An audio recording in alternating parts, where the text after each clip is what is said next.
Good morning, everyone, and welcome back to the Moms Like Me podcast, powered by Support Now. I'm so thrilled to have this conversation today with our guest, Andria Parks.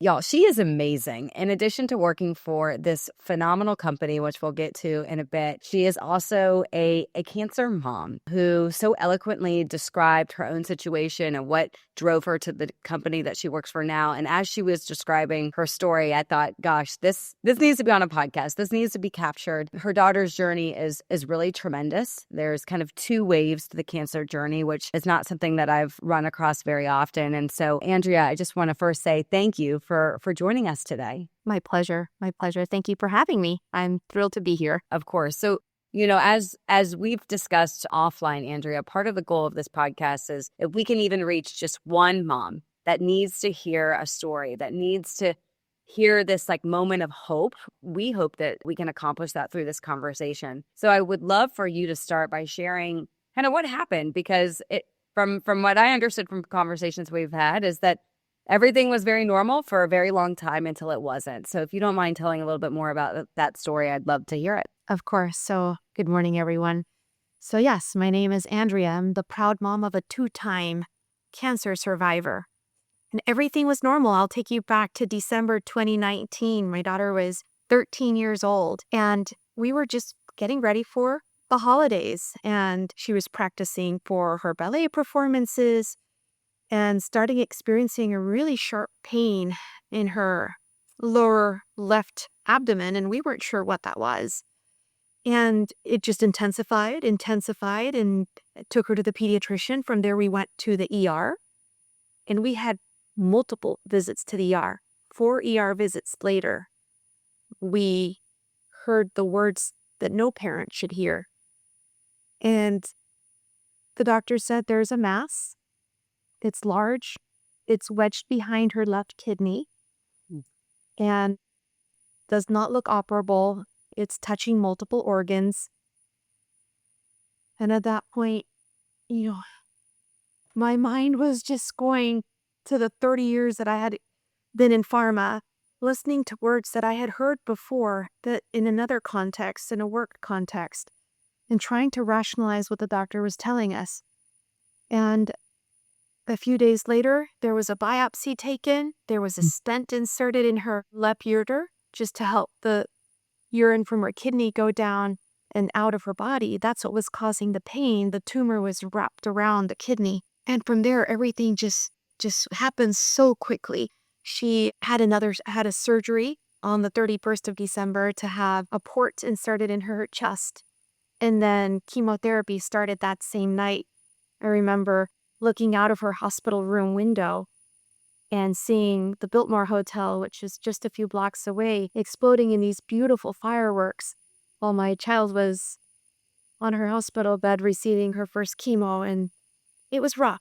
It was rough. The weeks after that were really rough, experiencing so many things. We don't have family here.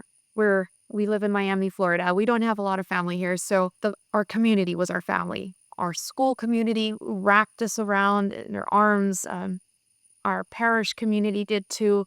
And we were not alone. It was quite overwhelming, to tell you the truth. It was so much love and outpour just to keep us afloat. Yeah. And we spent many weeks in the hospital. The type of cancer my daughter was diagnosed with is known as rhabdomyosarcoma.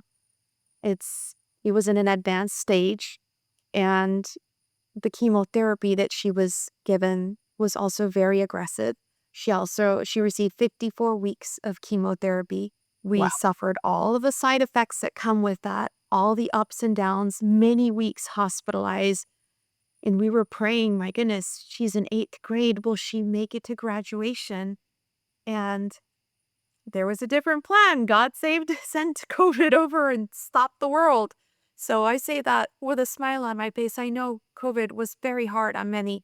For us, it was a silver lining. Alexandra was able to attend school from her hospital bed. And also, she did wonderful. She graduated with honors. And it was the resilience these children have when they go through all of this, and the questions they have, so mature, because they mature very quickly when they go through this process. So with that said, her chemo was so aggressive that by the second week in January, she already started losing her hair. To Mm. which my resilient child said, enough, take it off. I don't like it all over my hair, all over my pillow. So she gracefully sang to Lady Gaga's song as my husband was shaving off her hair, and she was thrilled watching it fall on the floor because it was no longer going to be on her face or on her pillow. And shortly after that head shaving, she proudly had a fashion show of beanies. She had received so many, so she one by one she would try them on and say, "Does this look good?" Aw. As a good 13-year-old. So yes, that's part of it's so real, it's so raw to see them go through this, and at the same time, see her come up with a smile and say, "I can do this." Andrea, one of the things that I'm thinking about as you're talking, so many of the cancer moms I get to meet, they have children that are much younger. And that doesn't make it any harder or less challenging. It just means it's different. And what I'm thinking through is what it's like to have a teenager whose thoughts are a little bit more developed. How challenging was it to answer her questions? What was your approach with her, knowing that she very well understood what was happening? At 13 years old, you've heard the word cancer, it's not a good thing. So how did you handle that? What was your approach with her? Well, we had a blessing in the hospital. We had a child specialist that guided us through the process. So I will always and eternally gratitude to Danielle. She sat with Alexandra and said, "Mom, we can't wait too long. We need to do this now." And this was between Christmas and December 31st that they had their conversation. I remember her coming into the room, and Alexandra loves her. So she sat on her bed and said, "Alexandra, I want to talk to you about what's going on in your body." First of all, we were very well aware that she knew exactly what floor of the hospital she was in because we were taken to the 6th floor of the hospital, and it's known as 6th Tower. It's known as the oncology floor. Mm. So she knew very well where she was. And Danielle said, "Alexandra, what you have has a name, and I want you to help me pronounce it. It's cancer. Can you say that?" And she looked at Danielle and said, "I have cancer?" "Yes, you do." But at the same time, her oncologist came in and he said, "Yes, you do. It's treatable. And we're going to work on this as a team." So she understood that. She took it gracefully. She Mm. cried a little bit, but then she said, "Let's do this." She's just so resilient. She just said, "All right, let's do this. Let's move forward." And that's what it was. She was a bit fearful of going into surgery for her port, but then she said, "That was a piece of cake. It was so easy. It doesn't hurt. Let's do this." And Wow. she surrounded herself with her friends as well, which they were wonderful. They would come in and out of the hospital to visit her and talk to her and cheer her on. So, Andrea, during that time, you had another child, you were working.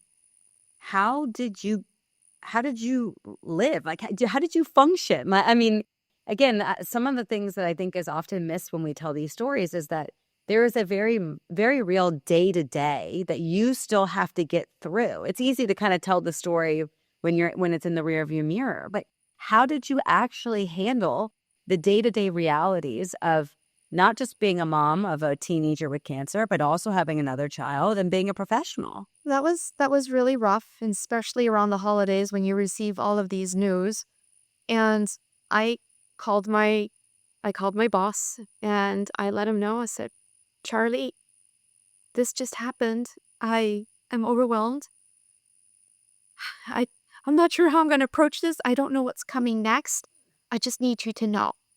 And Charlie had lost his wife to cancer, so he knew all too well what I was going through. Mm. And he said, "Take the time you need. We will work this out."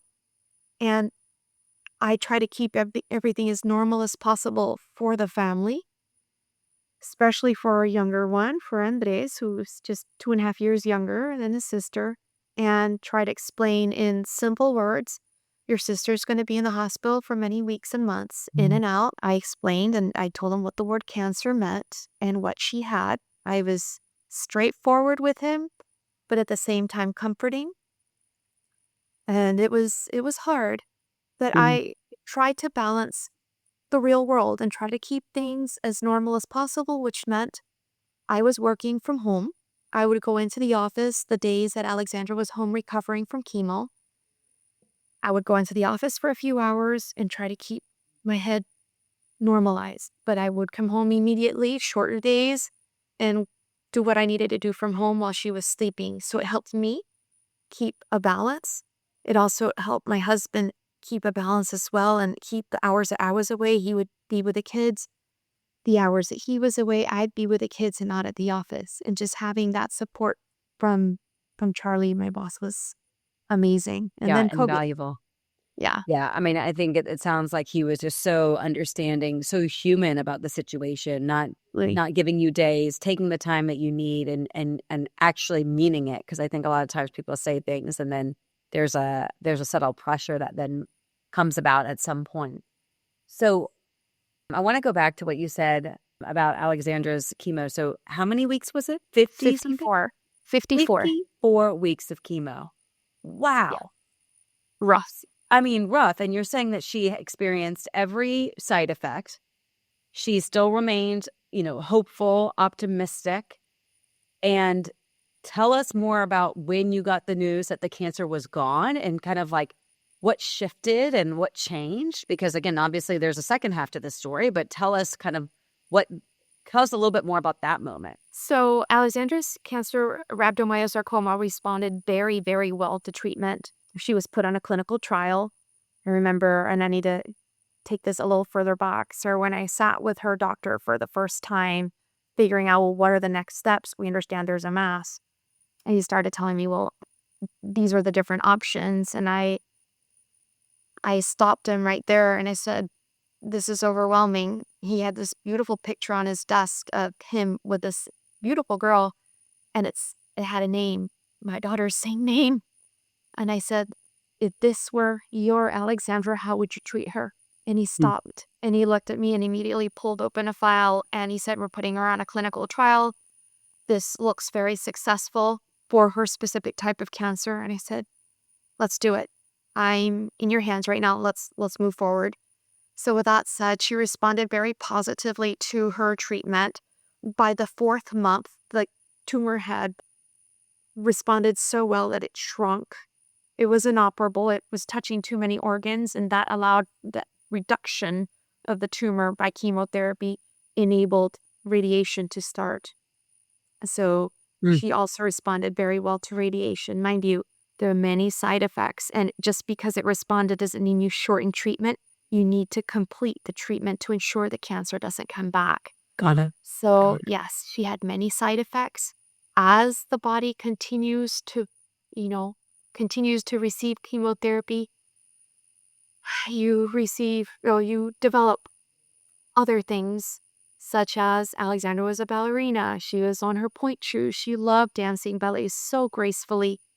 And chemotherapy caused neuropathic damage, meaning damage to your nerves, specifically on her feet. So she no longer can dance ballet. She Mm. has no sensitivity on her toes, even now, which we're 31 months after she concluded treatment. But into her treatment, and I want to be very specific about that. It's not, you'll have all of these side effects. They build up on you. I'll remember this one time, this was October 2020. She was not doing well, and I was wrapping up a conference call that day, the last conference call of this virtual world we were in, and I heard, Mommy! In a fraction of a second, I was in her room and catching her off as she was falling off her toilet. And side effects caused intestinal bleeding. And that was a really rough day. I remember getting to the hospital in a matter of minutes. We lived very close by. It was faster to get there in our car than it was to call an ambulance. And we got there and I was with her alone because COVID times only one parent can go in. Mm. So I was with her, embracing her. I was holding her with my arms underneath her little frail body because she was very thin. She had lost a lot of weight. She had lost a lot of blood. And the team did amazing things for her. I won't go into a lot of detail because it may be too graphic, but those were the longest 24 hours I've experienced in my life, and not having my husband next to me to support me was really Mm. rough. But I held on to my faith. Held on really tight to prayer, and she made it. She came through. She Yeah. had the most beautiful smile and resilient face the day after. Mm. Our priest from our parish came over immediately the next day because she specifically asked to see him. So with that said, she pulled through in the most amazing of ways. So yes, the tumor shrank. Yes, she responded well to chemo. Yes, she responded well to radiation. We had to complete therapy, which happened the next year. So in 2021, early in the year, she completed her treatment. Very thin, very frail, no hair, and she pulled through. I mean, just unbelievable. And again, I think it shows that the like the ebbs and flows that these things, especially when you're going through cancer treatment, it's not linear. There are multiple, sadly, opportunities for setbacks. So any day that you're just pushing forward is a good day. And to your point, these side effects, the consequences can kind of pop up, and sadly, they can compound in ways that you can't yet see. And then one day it becomes a problem that now you're aware of. I mean, it sounds so terrifying That's and so remarkable that she was able to pull through in that moment. And it sounds like, I mean, to me, I hear that, I think, gosh, she survived that. That must have given her so much confidence that she could get through and pull through the rest of her treatments, because it was almost like she was pushed to the brink. I mean, is that a misinterpretation of how she no, approached it, or does that you're feel right? spot on, spot on. And you mentioned, well, how did I handle her brother? Little one was amazing at his response because he came into the room as I was catching his Hmm. sister all, and he saw everything. And Oh, he immediately got her hospital bag, packed everything, got my purse, my ID. As I was holding the phone on my shoulder, between my ear and my shoulder, and holding his sister, he said, "Mommy, I've got you. I've got everything you need. Where's your purse?" And he goes like, "Don't worry. Don't think about that. I got it for you." 9 years old. wow. Wow. Wow. Oh, Wow. gosh. So So Andrea, she pulls through this major emergency episode. She gets through treatment. You go home. How long is she cancer free before? And I want you to tell the story of because I think it's an incredible example of how we know our bodies better than anybody else. But talk to me about that timeline. absolutely. So she rang the bell, and we were 6 months. I say we because it impacts the family. It impacts all of us. That was the happiest day of our life. She rang the bell at the hospital, and we went to mass to celebrate that, and had a beautiful mass and enjoyed with her friends. 6 months into this, we were decided to take a road trip for Thanksgiving and spend Thanksgiving in Savannah, Georgia. We went with some very close friends that are our family here, and we had a wonderful Thanksgiving, enjoyed thoroughly. And the next day, we decided, all right, it's time. Let's pack our bags, and we'll slowly but surely take our road trip back to Miami. And I found Alexandra in her room crying. And I said, "Honey, what's wrong?" And she paused and looked at me and said, "Mommy, it's back." I said, "Come again? What?" "Mommy, it's back." I said, "No, honey. No, no, no, no, no. It's not back. You know, we've been on this road trip. We've been eating all sorts of stuff and been late hours up and doing all sorts of stuff. You're tired." "No, Mommy, it's back. Call Dr. D." I cannot explain what I felt at that moment. I immediately texted her doc and said, "Dr. D, Alexandra says it's back. This was a Friday." He said, "Bring her in first thing Monday." And we did. And she had a series of MRIs and CAT scans, and it was back. The doctor called my husband and I. We went into his office, and he says, it is back. She's so attuned with her body. It's in the pancreas." When he said pancreas, my heart stopped. I I couldn't think. I said, "Oh my goodness." He said, "Yep, and it seems like there are 2 more nodules taken. We need a plan for surgery. This was December 8th. No. The second consultation was December 8th, and he said we were getting ready to travel to visit my parents in Ecuador. They live abroad, since they mentioned we don't have family here.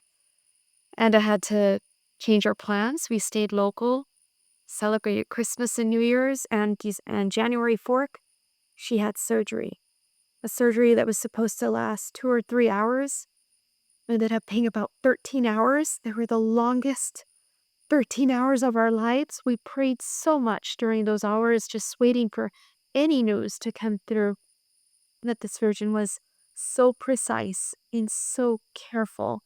They removed the distal portion of her pancreas, about a third of her pancreas, and the nodules that were taken. And they were very, very careful to make sure she was okay, and had to remove her spleen as well.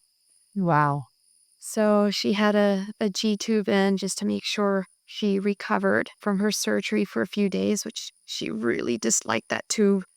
They took it out, and then just a week after, to give her time to recover from her surgery, she started another 54 weeks of chemotherapy Gosh. and radiation. All of this happened while she was in high school. She was the most resilient child I've seen. She would spend her time studying when she was feeling okay, and she would rest, and she would communicate with her teachers to let them know, I don't feel good. Can I have extra time to complete? She inspired so many in her high school, her teachers, her classmates.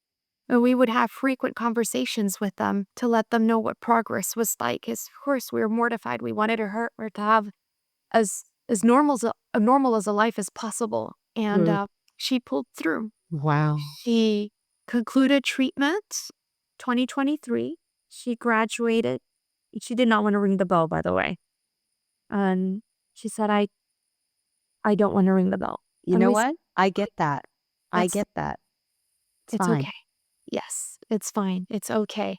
And she pulled through. She graduated with honors. She received the most beautiful award at the end, and a standing ovation for her classmates. She received the Lucy Foundation Blue Award, which was an amazing award for her resilience, knowing what darkness means and pushing through as a light.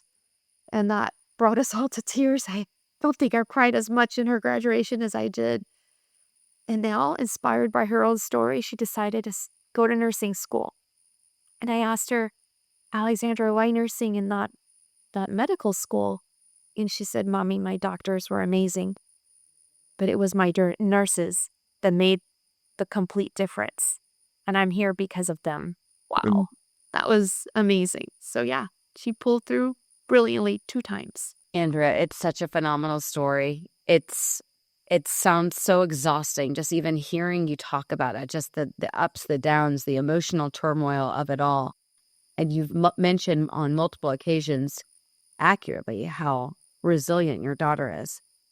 And I genuinely believe that part of her resilience comes from the behaviors and the actions that you and your husband also presented, because you also had to be incredibly resilient in those moments, which I believe strongly contributed to her ability to be positive and to keep pushing forward. And so I hope you and your husband have taken some time to be proud of how you handled it. You know, I think cancer parents, largely speaking, they're so focused on their kids, as they should. But there's got to be this sense of pride that you must feel that, like, we did this. We figured it out. And look at us. Have you had that moment of reflection with him? Like, do you ever step into that headspace? Because, like, as parents, especially as moms, we're so quick to just give credit and gratitude to other people. But have you taken a moment just to give yourself that gratitude?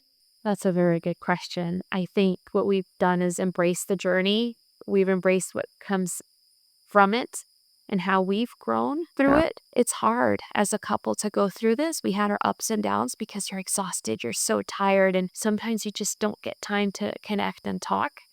And we realized that soon after, and we've spent time talking about it. We're very humbled by the journey, very humbled by what each of us have been able to do individually as parents and as couple as together as parents, so we've grown from it.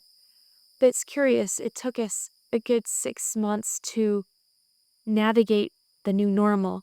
Yeah. And that's important.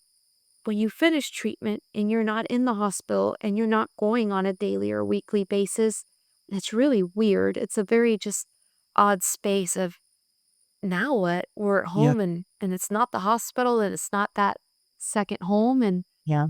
and all of these things come up as if there's a cough, oh my goodness, what do I do? Do I call the doctor? Yeah. Or it's more time together. So we looked for times to having meals together, which we had lost for so long. Go to Andres' soccer tournaments together, right? To go to his games and to his practices. And also the four of us spend time, but also get Alexandra space to embrace her friends and have her last year of high school the more normal way possible, Yeah. right? So, yes, going back to your question, did we give credit to ourselves?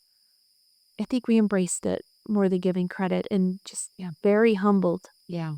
For I what mean, it's such a great, the way you describe it. It's like you have to relearn how to be normal. Yes. And like, it's such a traumatizing experience. It's something so unbelievable that throws you off any sense of normal. And when you're in it twice for effectively 2 years, like, right, collectively, Yeah. it takes time to make sense of things. And it sounds like you'll never be the same. I mean, you just can't. You can't once you've been through something like that. The other thing, as we begin to wrap up, I am so inspired always by people that turn pain into purpose. And you were so empowered. You were so inspired by the experience that Alexandra had, that professionally you looked for an outlet to also give back. So you talk about her desire to be a nurse. You also went on your own path to find something that felt aligned with the experience that you had. So please share more about how you landed at First Ascent and the incredible, y'all, this company is incredible. It is saving lives. But tell everyone about this breakthrough that's happening in the cancer world, that now families can find maybe just a little bit more confidence and perhaps relief as a result of. Tell us more. Of course, Jordan. So I wanted to know, well, what do I do with these 30 plus years that I've spent in the pharmaceutical industry and marketing and sales operations? I kind of became a jack of all trades and know what what I've learned quite well. And I cannot unsee what I've seen and lived through with my daughter's journeys. And I thought, well, what do I do with this? And I met this phenomenal human being. His name is Jim Foote. He's the CEO at First Ascent Biomedical. And we had a conversation. And 30 minutes into that conversation said, you need to come work for me. I said, what? Come again? He was like, you need to come work for me. And I couldn't have made a better decision in my career. So what First Ascent does is they brought together 3 co-founders, Jim, who comes from the cybersecurity world, which is really interesting approach to cancer. Diana Azam, who is a scientist who spent her career learning about cancer, and Noah Berlot, who's focuses on all the AI aspects behind cancer. The 3 of them came together and founded this company called First Ascent Biomedical, and that's who I joined. In a very succinct way, what they do is the following. They take a fresh biopsy from a patient. It can be liquid or solid. They test hundreds of FDA-approved drugs on that sample or those cells. So they grow those cells in the lab. They test hundreds of FDA-approved drugs on them, on combinations to see what works. They combine that with a patient's DNA, RNA, so their genomics, and then they add in an AI component. All of that layered in provides a report that ranks all of those drugs and what works, what will work for that specific type of cancer, and definitely what won't work, so that the physician knows exactly what to select for a treatment. Again, this will be the physician's choice, but it makes things very clear. And why is this so important? Because pediatric cancer hasn't had new drugs in many, many years. There's something called standard of care, which has been out there for 40, 50 years. My daughter received drugs from standard of care.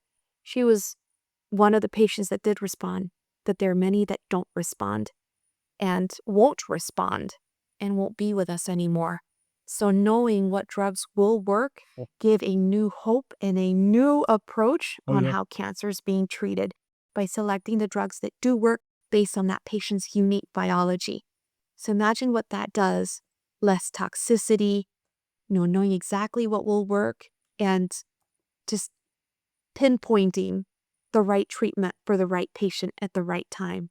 That is what we do. We've seen some amazing stories. We cry happy tears at work, and we're proud to share that. We've seen patients go from hospice to back to school to play football. Just that Unbelievable. alone. It's so exciting to me. I know exciting is a weird word to use in this context, but I mean, again, truly life-saving research and developments here that is combining what we know to be true with AI and giving families new hope. I think something that we discussed previously is, time is not often on the side of cancer patients. Many people, you're not finding cancer, sadly, in the beginning stages. Oftentimes, it's far more developed than we want to acknowledge. And so every day matters, every week matters. And so to be able to narrow the scope and to understand and not have to do trial by error and put our children through all of these very demanding treatments and drugs without the confidence to know if they're going to work. I mean, I'm so amazed. I'm so blown away. I'm so thrilled for the future in this space. And again, my perspective is not someone that has been in your shoes, but just seeing and talking to so many moms like you, what hope this gives is just tremendous. Andrea, can you share with everyone where people can go to find out more information on First Ascent Biomedical? Of course, if you want more information, please visit our website. It's www.firstascentbiomedical.com. Please come and visit us. Send us a message. There's a section where it says info. You can send us a message and we will reply very quickly. We have some amazing progress coming through, and our lab is now open and CLIA validated in Miami, Florida. So we are taking patients in now. Amazing. Andrea, I knew this was going to be a great conversation. And I hope it felt somewhat cathartic for you to also tell this story in a way, because I would like to think that one day, and I'm sure you have these conversations with Alexandra, it will be really special for her to hear this story from your perspective, and that in some ways this becomes an artifact of a chapter in your life that, while very difficult, is also very inspiring for her and for Andres as well. So thank you so much for joining today. Thank you so much for being honest and vulnerable, and also for the incredible work you guys are doing at First Ascent Biomedical. I'm so excited to share this resource far and wide, and of course look forward to future conversations with you. Thank you, Jordan. It was a pleasure to be with you.